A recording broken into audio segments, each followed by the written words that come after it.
Today we're going to look at two charts of women who have some really strong similarities in their lives, but also some important differences. And one of the things we're going to look at actually is their marital partner. And the reason we're going to look at that a little bit in the Dasamsas is because, as Patricia Allen likes to say, men are more inclined to marry for pleasure, and women are more inclined to marry for status. Not that that's why men and women marry.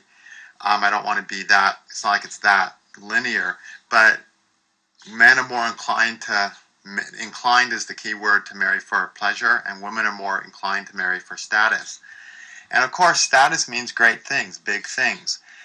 And so a strong 7th house in the Dasamsas shows the possibility of a woman marrying someone who's a great person, someone that they get more status from.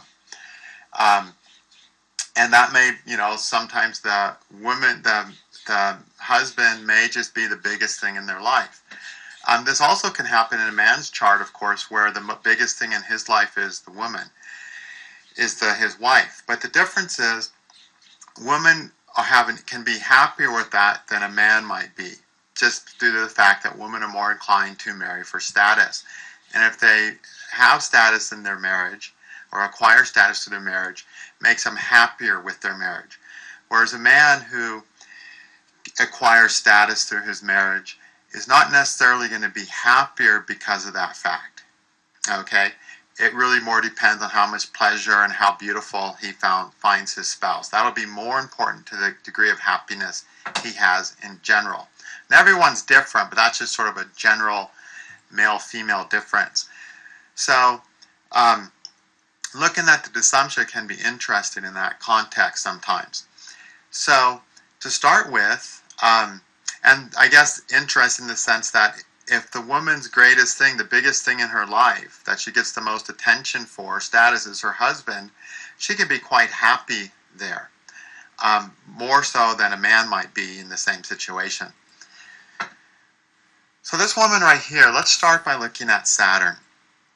Saturn, of course, is the most important planet. It lets us see how persevering a person will be, how willing they are to do the hard things to acquire the success. This person's Saturn is sleeping in Aries. It's debilitated. Not only is it sleeping, it's debilitated in a natural enemy sign. So Saturn is starved. And his Lord Mars is in a natural neutral sign, so Mars can starve Saturn quite adequately. It's not a really good Saturn.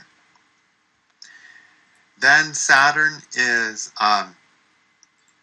aspected by the Sun, who's in a natural friend sign, who's starving him more, by the Moon, who's in a natural friend sign, is starving him to 15 points, not as bad as the Sun. Mercury helps a little bit as a friend, helping him to 17 points to make up for that Moon, but then the Sun is still pretty damaging at 37 points. Jupiter's in neutral. Venus is a friend, but Venus is sleeping in Cancer, so can't help out Saturn. So this is a very starved Saturn. It's in the sign of an enemy, aspected by two enemies, only gets a little bit of help from Mercury. Okay? So Mercury is the one thing that can sort of help this Saturn get going with something. And actually, it's Mercury-related things that this person is most enthusiastic about actually doing something with. But with that weak Saturn, there's not a lot of room for Saturn to help this person do anything great. Okay? Saturn's in the 12th house too, a difficult house for Saturn to get up and going with anyway. The only good thing about Saturn is that Saturn's in an interchange with Mars. Well, how good is that? Well, Saturn we've seen is demolished. But can Mars help Saturn a little bit? Well, Mars is in a natural neutral sign. Mars is aspected by his friend Sun to 29 points, his friend Moon to 24 points. He's hurt by his enemy Mercury, just a little 12 points, not too bad. He's boosted by Jupiter to 26 points, and Venus is in neutral, so not making a difference. So this is a pretty mostly delighted Mars. Okay? It's a way better planet than Saturn is. So Mars can help this person Saturn get going. Mars gives some discipline. It gives more ability to work hard and put energy into something. So that will help Saturn somewhat. But still, it's not good to have Saturn debilitated, and that definitely shows a lack of great success that this person can do. So, since we looked at Saturn and Mars, let's look at all the rest of the planets. The Sun is aspected by his, first, Sun is in a natural friend sign. Good.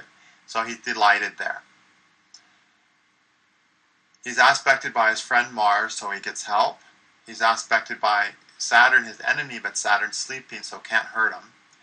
In the Rashi chart, Sun is conjunct Jupiter and Mercury. So Jupiter is delighting the Sun dramatically, and Mercury is a neutral to the Sun, so being indifferent towards it. So this is a quite delighted Sun thanks to the aspect of Jupiter. So, and the Sun rules 3rd and 8th bhava considerations. Okay, so we can see some more greatness, capacity to do greater things in the context of 3rd and 8th house things. Okay, we also saw that Mars was quite delighted, and Mars rules the 5th and 7th house, which is children and spouse, for instance. Okay, so there'll be delight due to the greatness of spouse, 7th house, and children, 5th house. Mars and Sun are looking the best so far. Okay, the Moon is aspected by neutral Mars, neutral Saturn, and friend Mercury to 6 points, and the Moon starts in a delighted sign. So the Moon gives a little bit of room for doing great things. Moon rules 6th house. That can deal with things like health and improvement of anything. Hard worker, especially in the Dasamsas, it can help a person do great things just because they can work hard. And that makes up a little bit for Saturn. Saturn and the 6th house are a common type of thing. It's the persevering houses that put in the long-term effort in to acquire success. So the Moon gives a little of that as the 6th lord, but still there's a difficulty with that due to this Saturn in bad shape. And again, once you have Saturn in bad shape in the Dasamsas, it takes a lot of strength out of the chart in general. Mercury is in a natural neutral sign. He's aspected by enemy Moon, friend Venus to 2 points. But then he's not doing really good so far because he's got a stronger influence of the Moon. His friend Venus can't help because he's sleeping. Mercury is conjunct the Sun in the Rashi, so he gets agitated by the Sun. But he's also conjunct Jupiter in the Rashi, so he's delighted by Jupiter. So this Mercury has Sun helping, Sun hurting, Jupiter helping, and then Moon hurting. So it's mediocre, but leaning towards the bad side. It's not where they're going to have great success in the context of the bhavas Mercury rules. Mercury rules the 4th bhava. So in respect to, will the greatest thing be their property or house or the coolest car on the block, or will their mother be an amazing, great person in their life in the sense that they can acquire status through their mother or be known for, oh, you're the daughter of so-and-so? No, they're not, because Mercury is not very good. So they won't be known because of any of those things. Okay, they won't have the coolest, greatest car, the nicest, most famous place to live. They won't live in a famous house, in a historical house that everyone knows about or anything like that. And they won't get any status from their mother either. Jupiter is in a natural friend sign, aspected by friend Moon and friend Mars, by neutral Saturn, but then it's conjunct the Sun and agitated by the Sun. And then it's also conjunct Mercury, its enemy. So this is a very agitated, starved Jupiter in the end, unfortunately. Okay? And Jupiter just rules the 10th bhava, the most important bhava in the Dasamsas. That's the bhava of karmas, actions, to do great things. And it's a agitated, starved planet. So we see there's not a lot of energy in this person's life to do great things between that Jupiter 10th lord and that Saturn being not in good shape. Okay? Venus is sleeping in Cancer, a natural enemy sign. It's aspected by neutral Mars and friend Saturn, but Saturn's sleeping, so can't help him. So Venus is starved too. Venus rules the other very important house in the Dasamsas, the first house. So the three worst planets in this person's chart are are Venus, the Lagna Lord, Jupiter, the 10th cusp Lord, and Saturn, the most important planet in the Karaka and the Dasamsa. The three most important things are weak in the Dasamsa. So that's definitely going to reduce the level of greatness in their life. Okay? The things that they're going to acquire status through are Mars, their children and spouse. Okay? Third and eighth house things, that could possibly be their siblings, or it could also be a third house thing that they do. We saw how Mercury, though not being really good in general, does help Saturn, at least that important planet. It's the one planet that's really doing anything nice to Saturn, though only to 17 points.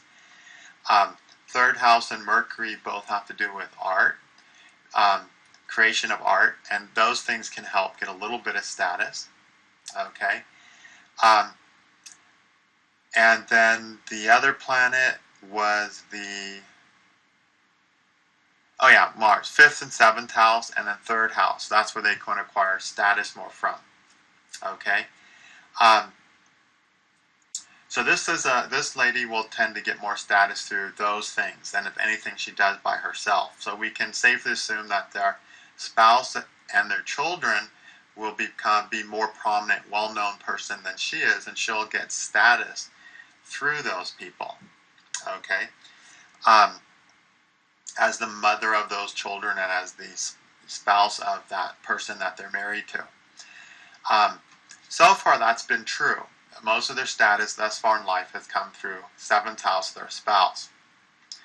And the children are maturing. Their children, I've looked at the children's charts too. 2 of the 3 children have got some very powerful Srimanta Jaimini yogas, where they've got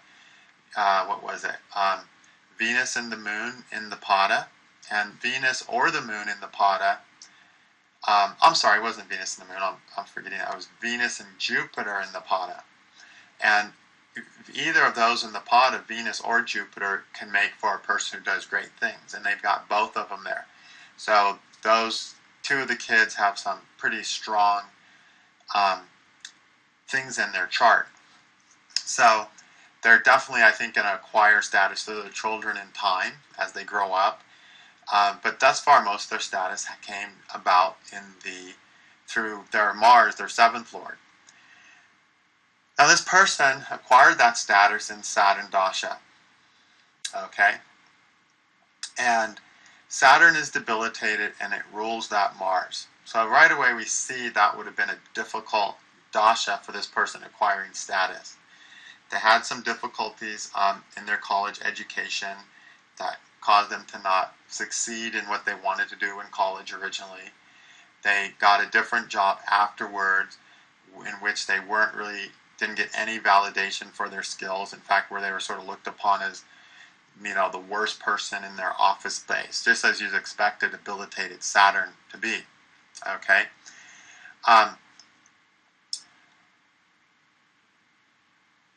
So, there's those, obvious not, having stress and difficulty in acquiring status in the Saturn Dasha. Okay? Now, Saturn's Lord Mars is the one planet that sort of, is helping Saturn, as we saw. Mars is helping Saturn because he rules him. Saturn Dasha is going to cause trouble anyway, but but it still can give some if things are just right. Now let's look real closely. Okay, Saturn's debilitated. Let's look for Nichabanga Yoga, since we just did a Nichabanga course on videos here. The planet that would be exalted in Aries is the Sun, and it is in Cancer here. The Sun is not on an angle from the Lagna or the Moon. Okay, then the Lord of Saturn's exaltation sign, Venus over here, is not on the angle from the moon. The planet that rules Saturn's debilitation sign, Mars, is on the angle from the ascendant. So Mars also becomes a Nichabanga Raj Yoga planet, which means Mars gets extra power to give good results because it's on the 10th sign from the ascendant in the Dasamsas. So Mars is looking like a pretty good planet. Okay. Then Mars and Mars which rules Saturn's debilitation, and Venus which rules Saturn's exaltation are Rashi aspecting each other. If those two planets are aspect each other or in angles from each other, it can cause a Nichabanga Raj Yoga. So that gives Venus and Mars some possibilities of having greater success. Okay, so Mars becomes a really great planet in the Dasamsha for giving success. So it's no surprise that they acquired the majority of their status in through their spouse in Saturn-Mars period. Okay, Saturn-Mars period is when their spouse started becoming very successful, and they started acquiring status on account of their spouse. Saturn rules Mars, Mars rules Saturn. Saturn's not good, no, but Mars is very well good and causing a Nichabanga Raj Yoga, and so gives results. Now, this person got married in Saturn Dasha. And again, to see the marriage, we need to look at the Navamsha and the Saptamsha and all that stuff. Well, the good news is, we're not going to look at those now, but the good news is those are strong charts. Those are actually nice charts for this person. So they actually have a good marriage, a good relationship. Because you can be married to someone and get status from them, and they can just be a total idiot. Like you can be married to Charlie Sheen and get a lot of status by being married to a very famous person. But that famous person might have, you might get along terribly with that person, okay? And so, you get status, you don't get happiness in marriage. Well, this person luckily has a nice Saptamsha and a nice Navamsha, and so they actually have a marriage they really like, and then they're fortunate too in that they get status through that marriage. So that status is an easy thing in their life because the marriage is good, okay? Of course, we'd have to see the quality of that from the other Vargas. Here we're just seeing, are they getting status through their spouse? And they certainly are. And the Dasamsha wouldn't show that they were getting married, but the fact that they got married in Saturn Dasha, to see what kind of status that marriage gives, we can look at the Dasamsha. We see Saturn rules Mars, Mars rules Saturn. Mars is a great planet in the chart and causing Nichabanga Raj Yoga. Now, since they did get married in Saturn Dasha, in Saturn we could look at the biggest thing in their life, the greatest thing in their life, the biggest event. We can sort of try to find the direction that event might come from based on the deity of Saturn. Saturn's in the Padmaja Dasamsha, which rules the zenith, the straight upward direction. So that means in Saturn Dasha, the biggest thing in their life is going to come as a completely unexpected thing that they could have never thought of or imagined, just a complete surprise, something completely new. And that's how it was for this person. They married someone that they would have never thought could ever come into their life. They took them completely by surprise. And the marriage was an elopement. And the reason I mention that is that the next chart we're going to look at, the marriage was also an elopement.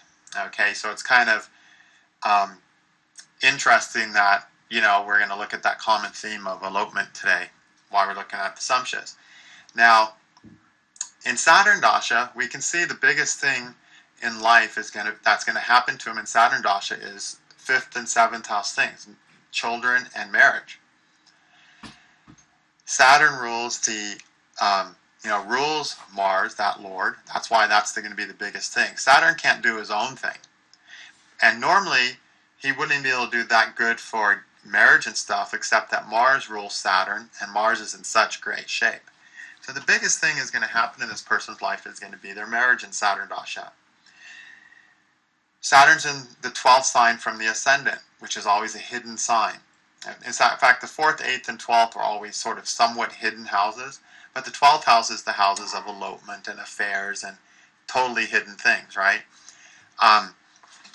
So we can see that elopement even creeping up in the Dasamsas, the hidden relationship or hidden marriage.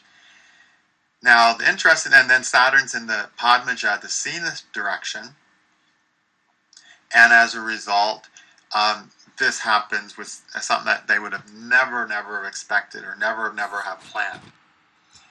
And but they did. They married unexpectedly, and they acquired status through it. And luckily, Saturn was nice in the relationship Vargas, and they had a good marriage during that. That started during that time. Okay, so that gives us a good idea by the example I want to give here, the concept I want to convey is, if you see a chart like this where we don't have the Saturn's weak, the 10th Lord's weak, the Lagna Lord's weak, how much status can the person create for themselves? How much great things can they do? Not much, okay? So then you have to look towards other great things in that person's life, which are basically, what are the strongest planets there? What Baba Lords are the strongest? Those are likely going to be the things that give more greatness, okay? Even though those won't necessarily be things that they won't be things that they do by their own volition, their own will, that doesn't mean you don't get great things in your life that you're known for. You could be known for things that you don't do that other people do, which is the case of this person, okay? Now, the other thing we'd want to look here as well, the grahas and their Lajitari Vastas are always the most important thing, ultimately. But also we want to look at the bhavas.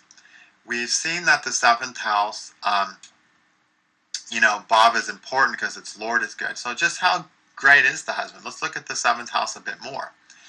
The 7th house is aspected by the moon in a great friend sign who's helping him, by Saturn in debilitation. So Saturn's hurting that 7th house. Now, the 7th house is joined by the sun, who's in a great friend sign. In the Rashi chart, the 7th house is cusp is conjunct the sun, who's in a great friend sign. By Jupiter in a neutral sign, who's not going to make any, therefore be able to help. And by Mercury in a friend sign. So he's got two good planets in conjunct the 7th cusp, sun and Mercury.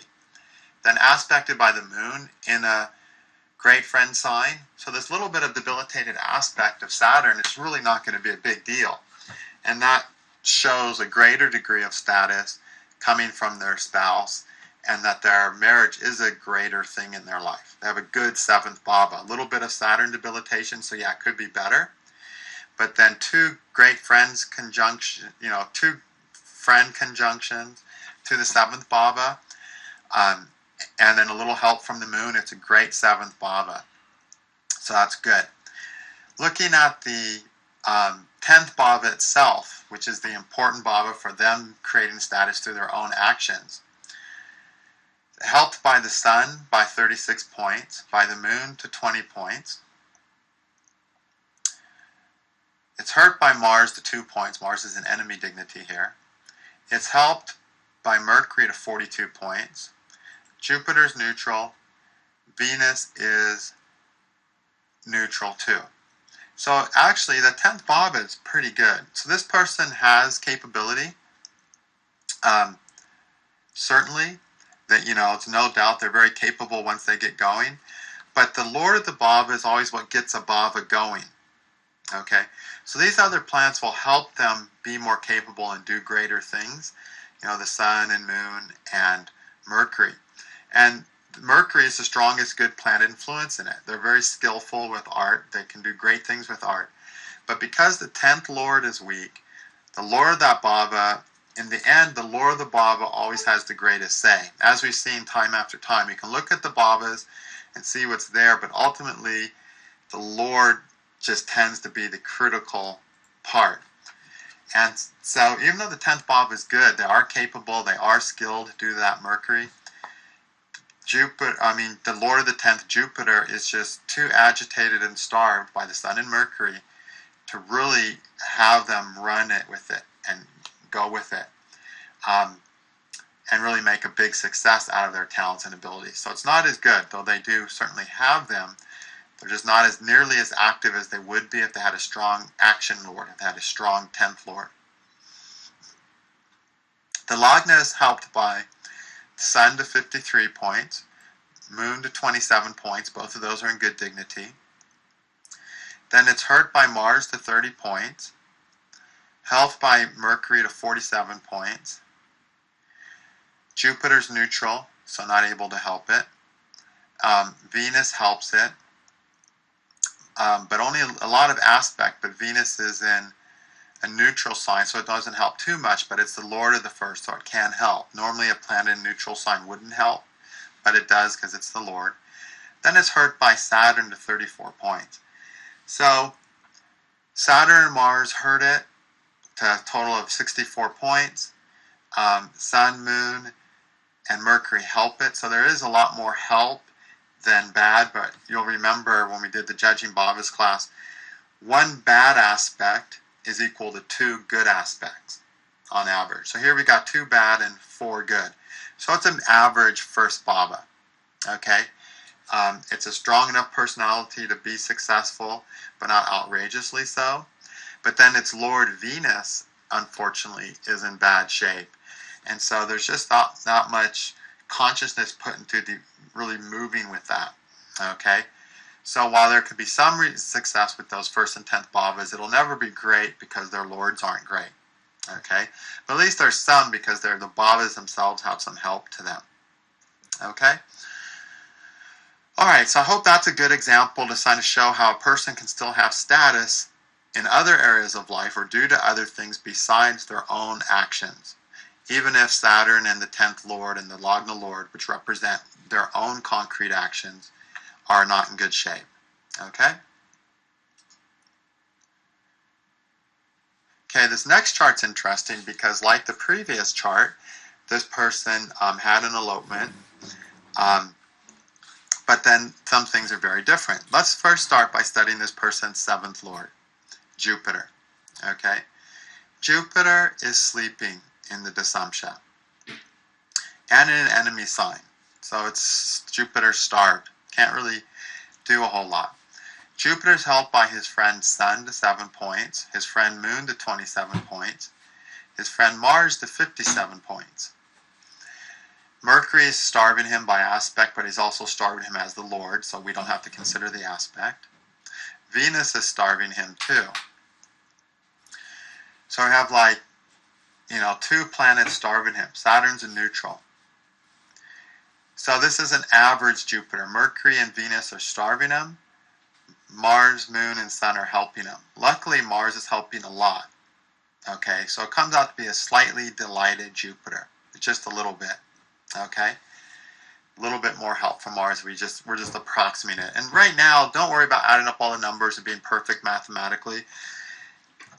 In the way we want to use Logitatis now, just kind of get a feel for it. Look for those aspects and just kind of get a feel for what's happening. Don't try to get there with your calculators and try to work it out because it won't work out according to that just real basic mathematics. Those basic math are just looking at the strength of the aspect. It's just to kind of give you a feel for it. We can get a feel, yeah, Jupiter is a little delighted, though it has a lot of starvation on it. Okay? So this person can have the average degree of status, slightly greater than average degree of status in their marriage life. From their marriage, their 7th house thing. However, Jupiter himself, is sleeping and does have some bad stuff. So there'll also be periods where there's really great difficulties in the husband's life, and as a result, the woman may actually lose status on account of being with that husband. Because a good thing and a bad thing does not equal a neutral thing. It means some good times of status and some bad times of status, right? So that's been true in this person's life. There's been times when being married to their husband increased their status, something they could be proud of, and other times it was something where they wish they weren't even married to that person. Compared to the other chart we looked at where they have a much stronger 7th Lord, and so they've always been able to feel good about the status that they've acquired through their spouse. Okay, not so true in this case. So not as good of a getting status from this person. Okay. The 10th bhava in this person's chart is ruled by Venus. Venus is in a natural neutral sign, and he's aspected by Jupiter to 50 points, whose is neutral, not going to help, but he's sleeping, so couldn't help anyway. And Saturn, his friend, but Saturn's sleeping. Then Venus in the Rashi chart, I don't remember, Sun and Moon, I think. Yeah, Venus is conjunct by the Sun and the Moon in the Rashi chart. So it's starved by its Moon, and it is starved and agitated by the Sun. The Venus, the 10th bhava Venus is shot. So Venus is not going to be able to help this person do the actions to acquire status on their own. And that was very true in their life. Okay? Let's look at the Lagna bhava and see if it can help make up for that Venus. The Lagna is ruled by Mercury. Mercury's aspected by his enemy Moon to 7 points, by his neutral Mars, neutral Jupiter, friend Venus, so Venus and Moon are sort of averaging out. And Mercury starts out in a natural neutral sign. So Mercury is just totally flat, just totally mediocre average. So the Lagna doesn't have a great capacity to create any unusual status for this person either. Saturn is sleeping in the Moon sign, aspected by enemy Sun, but just a little bit, by enemy Mars to quite a bit. He's in the Moon sign. Now, because he's in a watery sign, the Moon and Sun and Mars and Moon are going to thirst Saturn instead of starving him, right? Because the planet in a watery sign aspected by enemies is only thirsty, not starved. Then it's helped by Venus to 17 points, which gives a little bit of delight. So this Saturn's not shot. It's very thirsty. It won't ever find fulfillment in doing great things, and therefore it's really not that motivated to him. Gets a little bit of delight from Venus, though. So Venus is the one thing that they can be a little more interested in. Well, as it turns out, the thing that this person has put the most energy into is a Venetian thing, which is nursing. Okay, Venus is the nurse. And that's where they've gotten actually most of their minimal status. Okay, but nothing particularly amazing or great or a big deal, just a daily job for a person. It's a very mediocre 1st and 10th bhava. And, 1st and 10th bhava lords, and a mediocre Saturn. So it's a really mediocre Dasamsa. They got mediocre status from their spouse. Okay? So it's a mediocre Dasamsa. We're going to also look at charts with powerful Dasamsas, but today we're looking at mediocre Dasamsas. So now we need to find out, where's this person going to get the greatest status from? Well, they don't have great status from their own deeds. They don't have great status from their spouse. Okay? Let's find the strongest planet. The Sun's on a natural friend sign of Mars. He's aspected by his friend Jupiter, but Jupiter's sleeping. But Sun gets some delight from Mars. The Moon is in a natural neutral sign, aspected by sleeping Jupiter and sleeping Saturn. So the Moon is just medium. The Sun is better than the Moon. Mars is in a natural friend sign, but that friend Jupiter is sleeping, so it can't really help. And his neutral Saturn aspects. So Mars is totally flat. Sun is best so far. Okay, Mercury is the Lagna Lord, which we've seen is aspected by its enemy Moon, helped by Venus a bit, and Mercury starts out in a neutral sign. So it's a really flat, neutral Mercury. Okay. Jupiter, did we look at, is the 7th bhava Lord, and we saw Jupiter had a little bit more delight than non-delight. Okay. Venus was in a natural neutral sign, starved by the moon, agitated by the sun in the Rashi chart, conjunct sun and moon. So Venus is really quite trashed and not going to be the level of status. Saturn, we've seen, is thirsty with a little bit of delightful friendship from Venus. Okay, so Saturn has got a little good stuff on it at least. Okay, and Saturn is ruling what houses? The ninth Bhava Kaspa. Okay, a little bit of delight on Saturn. Well, they had a little bit of status from their father growing up. Where they grew up was a smaller town, and their father was a prominent person in that town. He had a type of job that in that time made you for a prominent person there.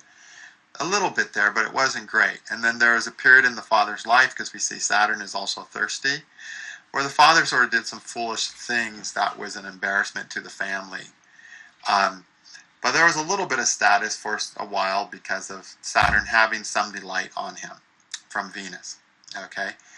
And the Venus is education and teaching, right? Well, as it happens, their father was a professor in a small town in Europe, where a professorship back then, after World War II, was a very status. You got a lot of status as a professor. Okay, so that's the Venus coming in and helping the father. But unfortunately, Saturn is thirsty, and so there's also a great lack underneath all that. Okay, so the father unfortunately did do some things that embarrassed the family. Didn't really cause a loss in status, but were an embarrassment, as we'd expect from a thirsty family, a thirsty planet. Then Jupiter had a little bit delight on it. Like we said, had a little bit more delight. Well, in their second marriage, which was in Jupiter Dasha, and the planet that's helping Jupiter out, one of them is the Sun, the other one is the Moon, the two friends of Jupiter that were giving the delight to Jupiter, and Mars, the other planet giving delight. Well, in Jupiter, Sun, Moon, Mars, they're married to a famous person who owned lots of land and lots of valuable land worth, several $1 million. So during that time, they got status of being married to a wealthy landowner, let's say. Unfortunately, and you see the strong influence of Mars there, which rules land, real estate, and Mars is the strongest planet in helping Jupiter. Okay, 57 points. So they got some status through their spouse at that point. But unfortunately, Jupiter was not good in their Saptamsha and Navamsha, so they didn't have a happy relationship and a happy marriage, and it ended. But while they had it, they had status through their spouse and Jupiter Dasha. Okay? So, we can say a lot of their status has come through their spouse, but just for a little while, because there's a lot of bad things on Jupiter too. And overall, Jupiter's sleeping in an enemy sign in Gemini, so he's not going to ever be great unless he had lots of friendly influences, and he just doesn't have it. Then the other planet that was sitting pretty good is the Sun, who's in a natural friend sign, but then he's conjunct Moon, a friend in the Rashi, and then starred by Venus in the Rashi. Now, Sun's in a water sign, and aspects to a planet in a watery sign won't starve it, it'll just thirst it, right? It'll give Trushita Abhashta. But conjunctions to a planet in a watery sign will starve it. So Venus conjuncting the Sun does starve the Sun. The Venus-Sun conjunction in the Rashi does starve the Sun. So it's a starved, delighted, mixed batch Sun for this person. It rules the third bhava. That can be status through a sibling, perhaps. Okay. And we could say that several of their siblings have more status from them. They really haven't ran the Sun Dasha to ever really get a full dose of that. Okay. But definitely they have siblings who have greater status than they do. Okay? So this is really a really typical mediocre chart. or a person might have a little status at some point in their life, but not great status. There's nothing super powerful in this chart. There's enough bad stuff to keep them from ever being really greatly known for something or having status or doing anything really great. It's a total mediocre Dasamsa. Okay?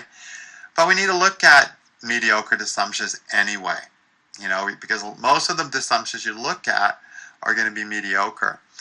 And while the true level of greatness that a person is going to achieve is going to be indicated by more of their Jaimini techniques, the Dasamsa is really good to time it.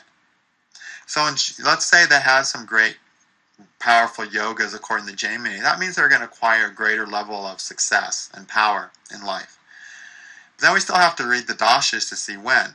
Jupiter dasha, when is it going to give its greatest success? Well, it's going to give it in Jupiter, Sun, Moon, and Mars, the anterdashas of its three friends.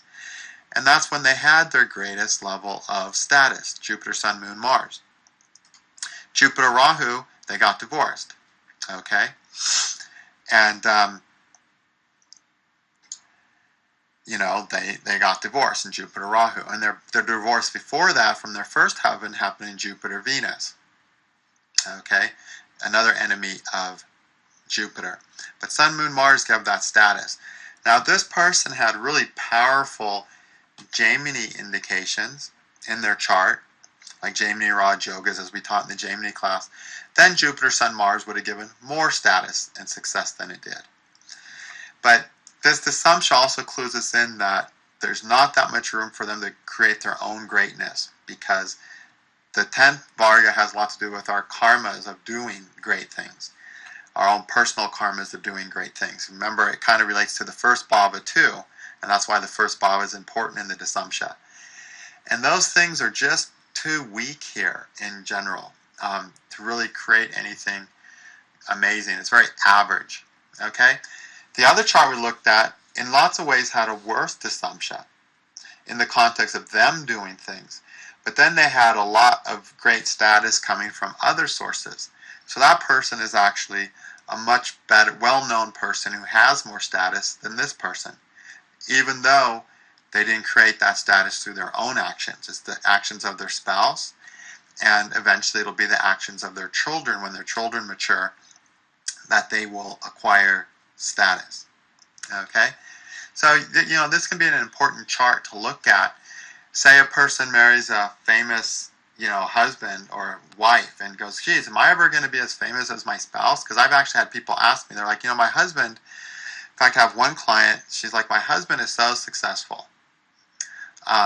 He's a famous musician and was in a famous band in the 70s or something, and then started his own band after that. She's like, am I ever going to be as successful as he is? And for things like that, you can look at that Dasamsa and see the difference in strength between the first and seventh. Are you going to get more status from your spouse, or are you going to get more status from yourself? And that's actually an interesting thing to look at in anyone's chart. To see, where, if they're going to marry status, or are they going to create status more. So the seventh house is really important in that. And of course, the seventh house is the 10th house from the 10th, right? Therefore, it also has, 10th house power and status implications. Okay? That's why the 7th house is really important in politicians' charts and actors' charts and musicians' charts, because the 7th house has to do with your public, it's the house of the public. And greatness usually results in the public knowing about you. And lots of times greatness is bestowed upon the public. Okay? So the 7th house is always an important house to analyze in the chart. If a person has a strong first house and a strong 10th house, then the 7th house is going to be the status the public gives them for the great things their first and 10th lords cause them to do. But if the first and 10th bhava lords are weak, as in these examples, then the 7th house is more likely going to be the status they get from their partner. Because again, the 7th house is the status somebody gives to us. And the public has that power and the partner has that power. But the public's only going to give it to us if we do something active, which means a strong first house and strong 10th house. Okay? All right, enjoy looking at your Dasamsas. Oh, one other important thing on this chart that's interesting. I also mentioned this person had an elopement. Well, this person eloped in Rahu Dasha, which is in the Ananta Dasamsha, the nadir, the one down at the bottom. And that Dasamsha, as I mentioned, gives you things that you sort of always knew would happen, that you kind of had a feeling for. Well, this person lived in a small town in Europe, and because of events that happened in that town with people that they fell in love with, they just wanted to run off with somebody and get out of that town. They just had this sort of subconscious, this sort of dream in their mind of running off with someone from a far, far away place. And so when that came into their life, they embraced it right away, and within weeks they decided that they wanted to run off with this person. They almost had it planned to a degree, before they even met them. So as I said, the Nadar Dasamsha gives you things that you sort of already feel or know, or you already plan to do. They're not a surprise. They're something that you're finding security in. So this person, through to the events of where they lived, kind of had this little comfort and security that I'm going to run off with somebody. One day I'm out of here. I'm going to find someone who's not from here, and where they're going to take me away. The other person got married. It was an elopement, just as this one was, but the Dasha Lord, that indicates the biggest thing in their life, was in the Padmaja Zenith Dasamsha, which creates things, brand new things that they would have never thought about, that are more bigger surprises because they would never have planned or thought about them. So I thought this was really neat examples of those two opposing Dasamshas, very different Dasamsha deities, giving the same thing, and the same event happening under both of them, namely an elopement. But one of them was really ready for it, really planned it, and really had hoped for it, where the other one never even entered their mind ever, until one day their eyes pop out of their skull, and there they are eloping. So that's the reason I wanted to use these charts, because what's a surprise to one person is planned to another, as it was in this example. Okay, thank you. Bye-bye.